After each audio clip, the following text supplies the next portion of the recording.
नमस्कार दोस्तों। हमने एक मुहिम शुरू करी है कि हिस्ट्री में जो चीज़ें हमें गलत पढ़ाई गई उसको थोड़ा सा ठीक किया जाए और विद फैक्ट्स हम बात करते हैं, उसके बिना बात नहीं करते। अगर आपको याद होगा, मैंने रिसेंटली एक वीडियो बनाया था कि कैसे हिंदू सिख इनका कैसे नरसंहार किया गया पाकिस्तान के अंदर, और आज वही सिख कम्युनिटी इन पागल मुसलमानों के साथ मिलकर उनकी जब ये अपना इफ्तिहार पार्टी करते हैं उसमें जाते हैं और गुरुद्वारों में बुलाकर उनके मुंह में वो जो होता है कि खाना डाला जाता है व्रत खोलने के लिए, जो ये रोज़ा खोलते हैं। अपनी हिस्ट्री को भूल गए हैं। इसलिए आज ये वीडियो बनाना जरूरी है कि क्या गोडसे ने गांधी को मारा था? इसका खुलासा किसी और ने नहीं, सुब्रमण्यम स्वामी ने किया पार्लियामेंट के अंदर। और वहां पर उन्होंने बताया कि यस, गोडसे ने गांधी को नहीं मारा था। जब फैक्ट्स बताने शुरू करे तो कांग्रेस की सरकार थी जब ये काम हुआ था, तो उनकी स्पीच को डिलीट कर दिया गया। आज बात करेंगे कि सुब्रमण्यम स्वामी में ऐसा क्या बोल दिया, ऐसे कौन से खुलासे कर दिए विद फैक्ट्स कि कांग्रेस हिल गई थी, क्योंकि उनके झूठ का पर्दाफाश हो रहा था। आज बात करेंगे क्योंकि बजरी जी ने भी इसके ऊपर पूरी इन्वेस्टिगेशन करी है, और ये वीडियो मुझे खुद सुब्रमण्यम स्वामी ने जो लोकसभा में या राज्यसभा में उन्होंने दी थी, मुझे खुद दी थी अराउंड 10-15 ईयर्स बैक। वीडियो में नहीं दिखा सकता हूँ क्योंकि कॉपीराइट का इशू है, बट मुद्दा पूरा आपके सामने रखेंगे। मंजरी जी, जय Siya Ram, and please start with क्या गांधी को गोडसे ने मारा था? जय सिया राम। गांधी को गोडसे ने मारा था, लेकिन मतलब सामने से 2 गोली चलाई थी। गांधी की बॉडी में सामने पे 3 गोली लगी थी और पीछे पे 1 गोली लगी थी। आज तक ये असर्टेन नहीं हो पाया है कि आखिर गांधी को कितनी गोली लगी थी। दूसरी बात, पोस्टमार्टम हुआ, वो रिपोर्ट कभी सार्वजनिक नहीं हुई। तीसरी बात, गोली लगने के बाद गांधी जी को हॉस्पिटल ले जाने के जगह बिरला भवन क्यों ले गए? जो सबसे बड़ी चीज है, 2 गोली लगी या 4 लगी या 3 लगी, बहस छोड़ देते हैं। बिरला भवन क्यों ले गए? वहां पर गांधी ने मांगा और पानी पिया। मतलब गोली गोली गोडसे ने चलाई, लेकिन मारा उसे वहां पर उस व्यक्ति ने था जो उसको हॉस्पिटल नहीं ले गया, पानी पिलाया और तड़प तड़प के मरने के लिए छोड़ दिया गया। ये फैक्ट कोई नहीं बात करता। गांधी का हत्यारा आज तक रेलेवेंट है, सावरकर आरएसएस को गाली देना आज तक रेलेवेंट है, लेकिन वही पार्टी राजीव गांधी के हत्यारों को कैसे माफ कर देती? वही पार्टी इंदिरा के हत्यारों को कैसे माफ कर देती है? गांधी के हत्यारों पे गनात भी तनी हुई है, और इंदिरा और राजीव के हत्यारे माफी कर दिए। आपको समझ में नहीं आएगा कि ऐसा कैसा हो गया। एक दादी थी, एक पिता थे, ठीक है। और दादाजी को तो कोई पूछता ही नहीं है, वो तो लावारिसों की तरीके से कहीं होंगे, राइट। और जाकर के बाबर के कब्र के ऊपर फूल चढ़ाते हैं अफगानिस्तान जब जाते हैं। और ये बात one life is not enough में नटवर सिंह ने लिखी थी। तो अब गांधी जी पर वापस आते हैं। गांधी जी की हत्या के समय जो सर्कमस्टांसेस ये थे कि गांधी जी बात बात पे आमरण अनशन की धमकी देते थे और सरकार की बहुत भर्त्सना कर रहे थे। और ये चीज नेहरू को बिल्कुल पसंद नहीं आई, क्योंकि नेहरू ठीक है गांधी के पीछे चढ़ के आया था, but he was a dictator unto himself. अभी जो गांधी का मरना इस समय कहते हैं कि नेहरू के लिए ज्यादा प्रॉफिटेबल था रादर देन उनके जीने के लिए। नाथूराम गोडसे ने 15 दिन पहले भी एक अटेम्प्ट किया था, और 15 दिन पहले वो इस बात में फेल हो गए थे। इसका मतलब है कि अगर किसी की जान के ऊपर हमला अगर 15 दिन पहले हुआ, और वो इतनी बड़ी इंटरनेशनल फिगर था, हम नेशनल फिगर नहीं मानते गांधी को, तो उसकी सुरक्षा बढ़ा देनी चाहिए थी, लेकिन सुरक्षा बिल्कुल नहीं बढ़ाई गई। नाथूराम गोडसे के एक साथी ने मुंबई में बताया था अपने प्रोफेसर को कि वो ऐसा काम करने जा रहे हैं। प्रोफेसर ने इस घटना को बताने की, समझाने की, बड़ी रोकने की बड़ी कोशिश की। उन्होंने फोन भी किया कांग्रेस मुख्यालय में, कांग्रेस को सब कुछ पता था, फिर भी उनको जो है कोई एक्शन नहीं लिया गया। नाथूराम गोडसे ने जो 15 दिन पहले घटना की थी, वो उसमें एक ही चीज आई थी कि उनका रिवॉल्वर मिसफायर कर गया था, चला नहीं, अटक गया था, ठीक है। तो फिर उनको एक अच्छा रिवॉल्वर कैसे मिल गया? वो अचानक एक डोनर आया और उसने जो है पैसे दिए और उन्होंने अच्छी रिवॉल्वर खरीदी। तो ये जब चीजें आप एस्पेक्ट एक मर्डर के, गांधी जैसी इंटरनेशनल फिगर के अगर मर्डर के ये एस्पेक्ट आप छोड़ देते हैं, तो कहीं ना कहीं आपका कूट है उसमें। उसके बाद गांधी के मरने के बाद आपके ओपोनेंट सबसे ज्यादा क्या थे? आरएसएस वाले थे। क्यों थे? ये कोई नहीं पूछता, चलिए बताते हैं। भारत का विभाजन हुआ और हिंदुओं का जिस तरीके से नरसंहार हुआ, हिंदूवादी मानसिकता पुरजोर थी। और भारत के दो तरफ, बंगाल और पंजाब, दो जगह विभाजन हुआ। बंगाल आज भी देखिए पूरा भोग हुआ पड़ा है, बिल्कुल बुद्धि भ्रष्ट है, फाइटिंग कैपेबिलिटी नष्ट हो चुकी है बंगालियों की। वरना सुभाष चंद्र बोस भी बंगाल से थे, जिनके युद्ध के आईएनए के कारण भारत आज स्वतंत्र है। राणा महाराज रणजीत सिंह का पंजाब ड्रग्स में डूबा हुआ है। क्यों? इन दोनों स्टेट्स ने सबसे बड़ी मार झेली। हिंदू कैंपों में पहुंचा बुरी तरीके से लूटने पिटने और बर्बाद होने के बाद। ओके, आप सोचिए कांग्रेस वो जो विभाजन की जिम्मेदार रही हो, उसको कोई हिंदू वोट देगा उसके बाद? आप चाहे कितना प्रचार कर लीजिए कि भारत को आजादी हमने दिलाई, गांधी बाप थे तुम्हारे, मैं चचा हूं तुम्हारा, इंदिरा बेटी है तुम्हारी, अपना लो हमें, कोई वोट देगा? हम्म। नहीं। तो ये जो सारी चीजें आरएसएस में, इसमें आइडियोलॉजी थी कि आपके पास पुलिस थी, बंटवारा हो रहा था, पुलिस थी, सेना थी, शांतिपूर्वक हो सकता था। आप इस तरीके से करते, हमको जरा सा तो टाइम देते। आपने तो बिल्कुल जिहादियों के हाथों हिंदू को एकदम निरीह छोड़ दिया था।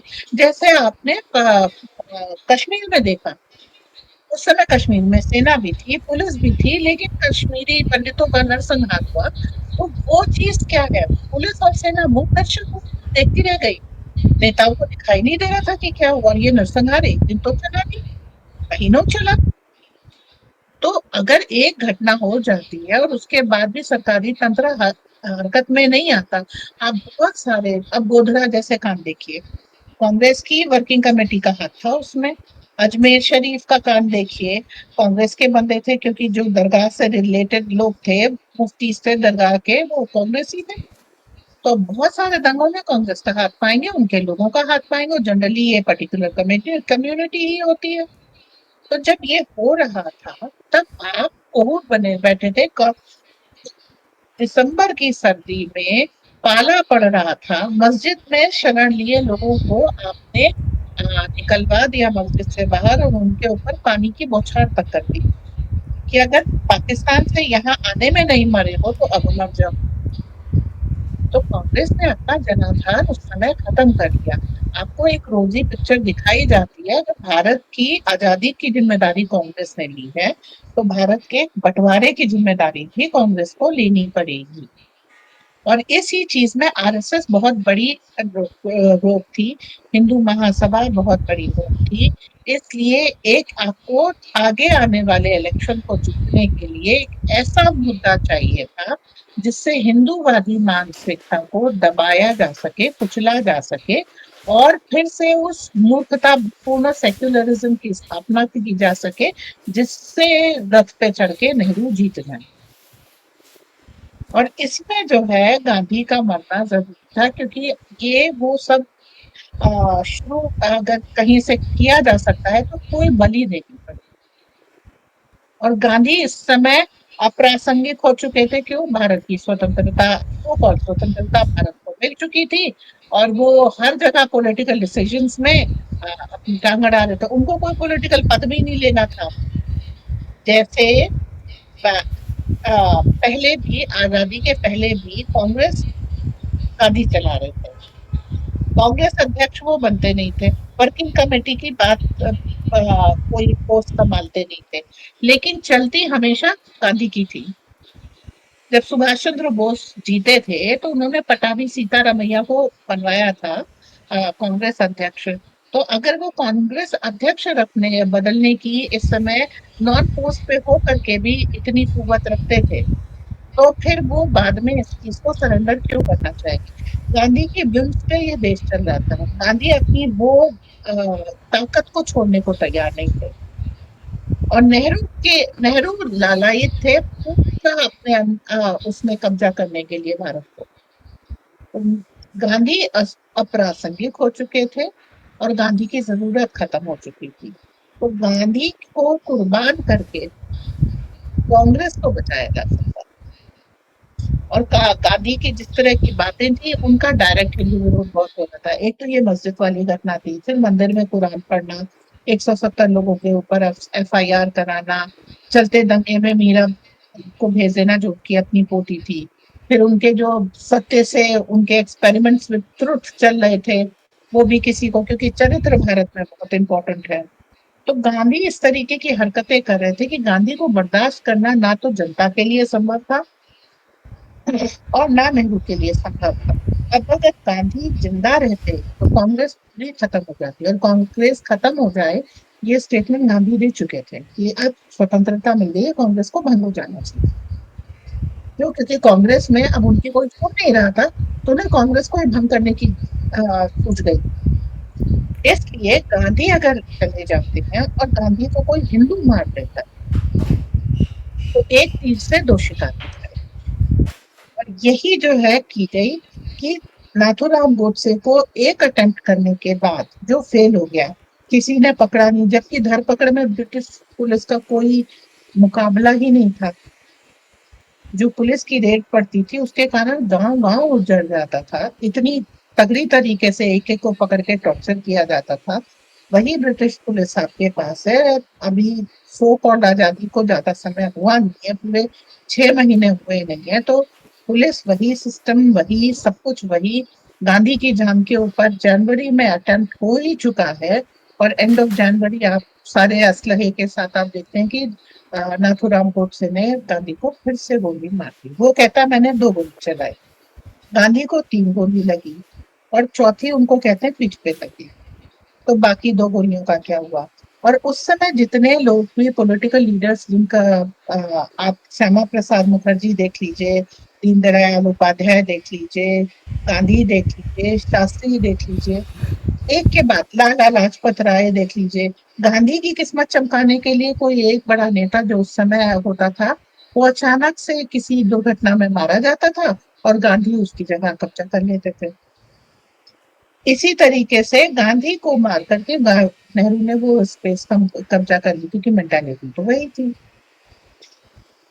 ये सारी चीजें आपको एक शक की सुई पे लेके आती है कि इतनी मिस्टीरियस डेथ हुई और एक भी प्रॉपर पोस्टमार्टम नहीं हुआ। आज तक आपने एक चीज आइडेंटिफाई नहीं की कि गांधी को कितनी गोली लगी थी। नाथूराम गोडसे ने गांधी को गोली मारी, नाथूराम गोडसे भागा नहीं, उसने कोर्ट में खड़े होकर के कहा मैंने 2 गोली मारी। वो वहीं सरेंडर हो गया था। ठीक है, तो फिर नाथूराम गोडसे के पास झूठ बोलने के लिए तो कोई वजह नहीं थी, कह देता 4 गोली। गांधी का सामने से जो पिक्चर आती है उसमें गांधी को राइट चेस्ट पे 3 गोलियां लगी हुई, और एक गोली कहते हैं गांधी को पीठ पे लगी। यस। तो अब यहाँ पर ये सवाल उठता है कि नेहरू ने पोस्टमार्टम क्यों नहीं करवाया? एक अटेम्प्ट के बाद गोडसे को गिरफ्तार क्यों नहीं करवाया? जब लोग वहां से, मुंबई से आपको इन्फॉर्म कर रहे थे कि गांधी का असैसिनेशन होने वाला है, तो उसके ऊपर कार्यवाही क्यों नहीं की, जबकि एक मर्डरस अटेम्प्ट हो चुका था? ये सारी चीजें उस बात को पुख्ता करती है। अब सेकंड वो लेते हैं, नाथूराम गोडसे ने जो कोर्ट में अपने वक्तव्य दिए, उसके बाद कोर्ट में लोगों का जाना बंद हो गया। कोर्ट में धीरे से अपनी जूरी खत्म कर दी। नाथूराम गोडसे की जो किताब थी मैंने गांधी को क्यों मारा, उसके ऊपर आपने बैन लगा दिया। आप कांग्रेस आज भी फ्रीडम ऑफ स्पीच की बात करती है, आपने तो नाथूराम गोडसे के पक्ष बिल्कुल गायब कर दिया, बुक गायब कर दी। ये सब क्यों? और सालों तक आज भी आप देखिए, मैंने गांधी को क्यों मारा, नाथूराम गोडसे की किताब आपको फ्रीली मिलेगी नहीं। आपको बहुत तो उसका डिजिटल वर्जन निकालना पड़ेगा। तो वो जो लोग जो कहते हैं आरएसएस ने क्या किया, आरएसएस ने इन खातियों को संभाल के रखा और वक्त पड़ने पर अब उनके डिजिटल वर्जन आपको मिल रहे हैं, वरना ये सारा साहित्य खत्म हो चुका होता। आपको एक हिंदू चलिए, फैनेटिक तरीके से नाथूराम गोडसे पढ़ाया जाता। सॉरी, बोलिए। मैं कोशिश करूंगा कि अगर मुझे ये बुक मिल जाए, मैंने इसके ऊपर वैसे वीडियो बनाया हुआ है कि नथुराम गोडसे ने कोर्ट में क्या कुछ बोला था, क्या रीज़न था। उन्होंने पूरा दिया है, 1.5 घंटे के लेक्चर में लेक्चर किया अपने पक्ष में। जो बोला उन्होंने, वो कहते हैं कि मरने से पहले तुम्हारी आखिरी इच्छा क्या है। उन्होंने बोला कि मैंने गांधी को क्यों मारा, और उन्होंने बोला है कि मुझे दुख है कि मैं माँ भारती का सिर्फ इतना ही काम कर सका कि इस गद्दार को, मोहम्मद गांधी को मैंने मारा। बट मजरी जी, सवाल एक ही है कि पूरी लाइफ गांधी ने हिंदुओं के खिलाफ सारे काम किए, एक भी काम उन्होंने हिंदुओं के फेवर में नहीं किया। और मरते समय उनके मुंह से आवाज़ आती है हे राम, और वहाँ पर हजारों लोग खड़े थे, किसी को ये बात सुनती नहीं है सिवाय मोहम्मद नेहरू के। उसको सुनता है कि गांधी जी के आखिरी शब्द मुंह से निकले हे राम। क्या ये भी पार्ट ऑफ द प्लान था, हिंदुओं को बताने के लिए कि गांधी आपके थे और आप ही के लोगों ने इनको मार दिया, ताकि वो, जिसको बोलते हैं, एक ना उस फीलिंग में आए कि जो हुआ गलत हुआ, अब हमें नेहरू का साथ देना चाहिए क्योंकि नेहरू ने हे राम सुना है। हो सकता है क्योंकि मरते समय गांधी वहां प्रार्थना सभा में तो मरे नहीं, और मरे तो गांधी बिरला हाउस में थे। ओके, और उस समय नेहरू वहां पर मौजूद थे। तो सवाल ये उठता है कि जब नेहरू वहां मौजूद थे तो नेहरू उनको डॉक्टर के पास हॉस्पिटल क्यों नहीं ले गए, पहली बात। दूसरी चीज, अगर हे राम कहा, कुछ लोग कहते हैं हराम कहा, कुछ लोग कुछ और कहते हैं, मतलब इसके भी वर्जन आ रहे हैं। ना आप प्रेजेंट थे ना हम प्रेजेंट थे, कुछ भी लगा दो भाई। गांधी को बाप बना करके ही तो नेहरू चचा बने थे। और हिंदुओं को गिल्ट में रखना अहिंसा के नाम पे, यही तो गांधी और नेहरू की लेगेसी है। कांग्रेस का पति 1857 की क्रांति के बाद बनी। वो क्रांति सशस्त्र थी, अंग्रेजों की ग्रिप टूट गई। इसके बाद दूसरी हमने सशस्त्र क्रांति की आईएनए के रूप में, आजाद हिंद फौज या इंडियन नेशनल आर्मी, ठीक है, इसके रूप में की। और तब हमने वर्ल्ड वॉर 2 से टूटे हुए ब्रिटेन की पूरी कमर तोड़ दी कि अल्टीमेटली में नेहरू, जो उनके अंडर में अंतरिम प्रधानमंत्री बन करके सत्ता चला रहे थे, उसको प्रधानमंत्री बना करके वो भारत छोड़ के गए। मतलब वो जो उनके अंडर में पहले से था वही कंटिन्यू रहा। अब मेरा एक सवाल है, कानून बना नहीं था, अम्बेडकर ने काम शुरू नहीं किया था, किस कानून के तहत आपने नाथुराम गोडसे को सजा दी? तो वो कुछ भी चेंज नहीं हुआ था, बस गोरे अंग्रेजों की जगह गोरे अंग्रेज बैठ गए थे। और ये लाइन सावरकर की है और ये आरएसएस प्रचार कर रही। तो सवाल ये है कि अच्छा, नेहरू और गांधी कांग्रेस बनने के बाद, जो 1857 की क्रांति के बाद बनी, इन लोगों ने एक ही काम किया, क्रांतिकारियों को हिंसक, समाज से बहिष्कृत और परिसीमा के बाहर निकाल दिया। और पूरे हिंदू समाज को नेहरू, गांधी और कांग्रेस की मदद से अंग्रेजों ने निहत्था और कायरतापूर्ण बना दिया। गांधी ने हिंदुओं को क्या कहा, निहत्ते जाओ, पुलिस लाठी डंडा बरसाएगी, गोली बरसाएगी, खा के मर जाओ। अब क्या है, पुलिस की लाठी डंडे और गोली का भय पूरे हिंदू समाज में व्याप्त हो गया, जो पहले नहीं था। हिंदू मरने से नहीं डरते। अभी भारतीय सेना का आप शौर्य देख लीजिए, अदम्य है। 22 मिनट में पाकिस्तान टेक डाउन कर लिया। तो आप इस अदम्य शौर्य को कॉमन हिंदू क्या कहता है, पीओजे के मत लेना, इतने करोड़ आ जाएंगे, ये हो जाएगा वो हो जाएगा। आपने एक डर को कम बना दिया। क्यों? क्योंकि आपने उनको बिल्कुल क्या चारे की तरीके से जो है पुलिस के सामने पेश किया। लोग जाते थे, और गांधी का क्या कहना था, इससे उनकी हिंसा कम हुई। आज वही ब्रिटेन वर्ल्ड वॉर 3 की तैयारी कर रहा है 2 वर्ल्ड वॉर लड़ने के बाद। मैंने तो नहीं देखा किसी की हिंसा कम होगी। तो फेल्ड एक्सपेरिमेंट के जो ग्रैंडफादर थे गांधी, उन्होंने हिंदू समाज को कायर बनाने का जो काम किया, और ये अहिंसक आंदोलन और ये बेवकूफी के रास्ते पर जो भारत को डाला गांधी और नेहरू ने। नेहरू के सेल में कुर्सी थी, पढ़ने के लिए मेज थी, वो बाहर आ जा सकते थे, लोगों से मिल सकते थे, क्या वो थी। और गांधी अपनी सजा आगा खान पैलेस में काटते थे। ओके। और कॉमन भारतीयों के साथ जेलों में क्या होता था, ये तो सावरकर ने अपनी अंडमान की उसमें लिखा ही है कि किस तरीके से कोल्हू पे पिसवाया जाता था। तो आप समझिए, ये दो जो फरेब और ये दो जो कोड़ भारत के ऊपर लगाए गए थे राहु केतु की तरीके से, वो उस मेंटालिटी को उस समय भारत के और हिंदू को गिल्ट में डालने के लिए कि तुमने हिंसा की है और हिंसा नहीं करनी चाहिए, अहिंसक। अरे पूरे विश्व पे हिंसा से उन्होंने झूठे आक्रमण कर करके और शांति वार्ता के समय जो उनके ओपोनेंट्स होते थे उनको मार डाल करके अंग्रेजों ने कब्जा किया।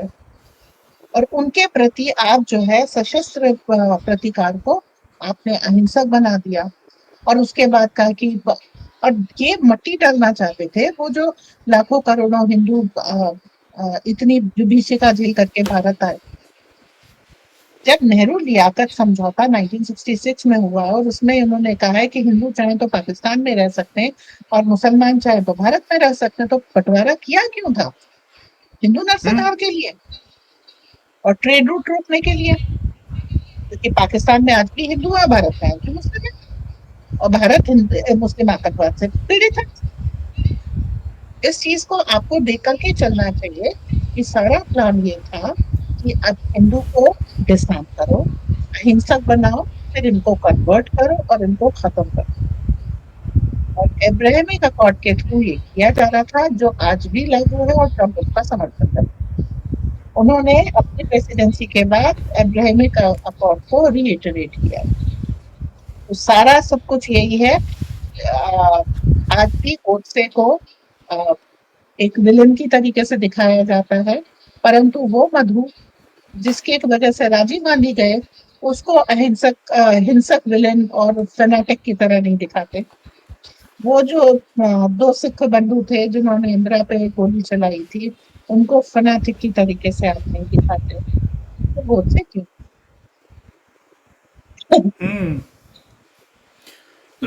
मुझे जी, मैंने पहले वीडियो बनाया था एक बार कि जहाँ पे मैंने पूरा एक्सप्लेन किया था कि गोडसे ने बोला था मैंने गांधी को नहीं मारा, मैंने उसका वध किया है। दोनों में बड़ा फ़र्क है। राक्षसों का वध किया जाता है, इंसानों को मारा जाता है। उन्होंने प्रूव किया था कि गांधी और नेहरू ये दोनों राक्षस हैं।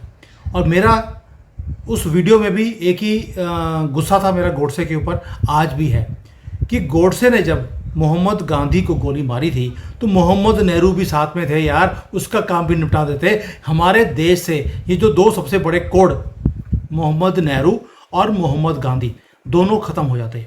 बट ऐसा नहीं किया। इस बात का दुख मुझे हमेशा रहेगा। और उन्होंने जब कोर्ट में ये बोला था कि मैं माँ भारती से, भारत माता से मैं प्रार्थना करता हूँ कि बार बार मुझे अगर ये काम करने के लिए जन्म लेना पड़ेगा मैं लूँगा, क्योंकि मुझे लगता है कि मैं और कुछ कर सकता था माँ की सेवा करने के लिए, मैंने कम करी है। भाई जब आपके अंदर माँ की सेवा करने का इतना ही प्रण था तो साथ में दूसरा काम भी कर देते। हमारे यहाँ पर ना तो इंडस वाटर ट्रीटी साइन होती, ना कश्मीर हाथ से जाता, और जो बाकी के स्यापे हैं, ना यूनाइटेड नेशंस की सीट जाती, और ना ही इंदिरा गांधी के आगे जो कांड थे वो भी होते। तो आज जो मुद्दा सबसे था बड़ी वो ये चीज था कि आज भी नहीं बोलते, पूरे हिंद महासागर से भारत का कब्जा भी नहीं जाता, जो आज ट्रेड रूट के लिए आप इतना लड़ रहे हैं।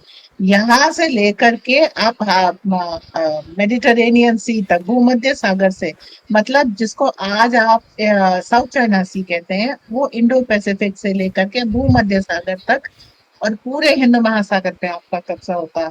आप दुनिया के राजा होते कि पेट्रोल डॉलर जैसी कोई चीज नहीं होती, आपका रुपया चल रहा होता और भारत एक बहुत बड़ा देश होता। क्योंकि आजाद हिंद फौज को क्रेडिट ना मिल जाए इसलिए नेहरू ने बर्मा नहीं लिया और सिंगापुर से बर्मा तक का पूरा लैंड छोड़ दिया, फिलीपींस छोड़ दिया और ये इंडोनेशिया छोड़ नेपाल। दिया। नेपाल नेपाल, छोड़ भूटान, दिया, बर्मा तिब्बत सब कुछ चला छोड़ दी। गया, और यहाँ से लेकर के हाइफा पोर्ट तक भारत था। सिंगापुर से लेकर के, इंडोनेशिया से लेकर के हाइफा पोर्ट, इसराइल तक भारत था। वो जो प्रॉमिस लैंड कहते हैं वो भारत की लैंड थी जो अंग्रेजों ने दी थी। तो आप इतने बड़े साम्राज्य से छोड़ करके इतने छोटे हिस्से में समझ गए, समुद्र पे शासन आपने छोड़ दिया, सब कुछ आपने छोड़ दिया। अगर मैं कभी कभी कहती हूँ गांधी की जगह नेहरू टपका दिया होता ना, क्योंकि गांधी तो बहुत बूढ़े हो चुके थे, नेहरू टपका दिया होता तो ज्यादा अच्छा होता। भगवान मुझे इसका आफ्टर देखना पड़ेगा, ये बात पता भगवान लगे। भगवान आपके मुंह में घी चक्कर डाले, और मैं कहता हूं कि अगर वो इंसिडेंट दोबारा हो तो आप ही की बात सच हो। बट एनीवेज, मुद्दा यही है कि गोडसे ने गोली मारी जरूर थी, लेकिन गांधी उसके कारण नहीं मारे, उनको मार दिया गया था because of many many factors. क्योंकि गांधी ने बोला था कि नेहरू जिस तरह से कांग्रेस को चला रहे हैं, कांग्रेस बीमार हो चुकी है, इसको ख़त्म करना ही ज़रूरी है। लेकिन कांग्रेस को क्योंकि अपने आप को ज़िंदा रखना था, तो उसके लिए उनको कांग्रेस को भी ज़िंदा रखना है, नेहरू को ज़िंदा रखने के लिए उसके लिए गांधी का मरना ज़रूरी था। गोडसे तो मोहरा था, मुद्दा था हिंदुओं को दबाना, हिंदुओं को बोलना कि तुमने हिंसा नहीं करनी। भाई मैं तो हमेशा बोलता हूँ कि हिंदुओं को बोला आप अगर आपकी लेडीज़ को, बच्चियों को उठाया जा रहा है, रेप हो रहा है, तो गांधी बोलते थे कोई बात नहीं, उनको करने दो, उनकी ये तृष्णा खत्म हो जाएगी। क्या खत्म हुई? और अगर उन्होंने बोला था हिंदुओं को कि आप चरखा लेके बैठिए, इससे आज़ादी मिलेगी, आपने मुसलमानों को चरखा देने का क्यों नहीं सोचा? हिंदुओं को ही चरखा क्यों पकड़ाया? और अगर चरखा इतना ही इंपॉर्टेंट था और आज़ादी चरखा चलाने से मिली थी, तो आज गाज़ा में जो हमास के लोग हैं उनको दे दीजिए। जो ये पाकिस्तान के जितने एलईटी और ये सारे इनके बड़ी बड़ी ऑर्गेनाइजेशंस हैं टेररिस्ट प्रोड्यूस करने की, उनको बोल दीजिए आप चरखा घुमाइए, कश्मीर आपको मिल जाएगा। तो ये काम हमेशा हिंदुओं को ही दिया क्यों गया? तो आप समझ सकते हैं कि जैसे उसका गांधी का ब्रह्मचार्य का एक्सपेरिमेंट था, वैसे ही हिंदुओं को वीक करने का भी ये एक एक्सपेरिमेंट था। और गोडसे ने इसीलिए इस राक्षस मोहम्मद गांधी का वध किया था। ये गोली चलाई उसने थी, लेकिन जो एक्चुअल वध है, एक्चुअल वध वो मोहम्मद नेहरू ने किया कहीं और जाकर, और उसकी डिटेल्स आज तक बाहर नहीं निकली हैं। और जब सुब्रमण्यम स्वामी ने कोर्ट के अंदर इसकी दुहाई दी कि यस मेरे पास प्रूफ है कि गांधी को 4 गोलियां लगी हैं, उनकी रिपोर्ट में लिखा है गोडसे ने 2 मारी हैं, लेकिन ये कैसे हो गया, 2 की 4 कैसे हो गई, इसके ऊपर पोस्टमार्टम भी किया नहीं गया। फोटोज़ हैं मेरे पास, वो भी दिखा नहीं सकता हूँ क्योंकि यूट्यूब बैन करता है चीज़ों को। बट ये मुद्दा आपके सामने रखना ज़रूरी था कि there is lot of things in the history जो हमें गलत पढ़ाई गई हैं, और एक एक करके इनके पन्ने हम खोलते जाएंगे। आपके हिसाब से कोई और topic which you want us to clarify या उसको कवर करना चाहिए, प्लीज़ कमेंट्स में डाल देना, हम उसे भी कवर करेंगे। Mahendra ji, thank you so much for your research. Thank you. जय हिंद। जय